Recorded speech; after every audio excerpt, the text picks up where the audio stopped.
पुढची बातमी पाहत प्रवीण गायकवाडांवरील हल्ल्याचा आता निषेध सुप्रिया सुळेंनी सुद्धा केलेला आहे। हल्ल्याच्या घटनेनंतर प्रवीण गायकवाडांशी चर्चा केली असल्याचं सुद्धा सुप्रिया सुळे म्हणाल्यात। हल्ला करणाऱ्याला अटक झाली पाहिजे असं सुद्धा सुप्रिया सुळे म्हणतात।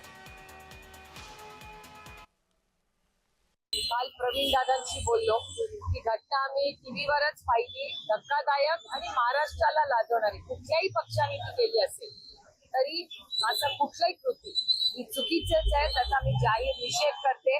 मी सातत्याने त्यांच्याशी बोलते आहे, कालही बोलले। तिथले एसपी जे आहेत कुलकर्णी त्यांनाही काल संध्याकाळी ही बातमी आल्यानंतर फोन घेऊन केला, त्याच्याकडून माहिती घेतली मी स्वतः।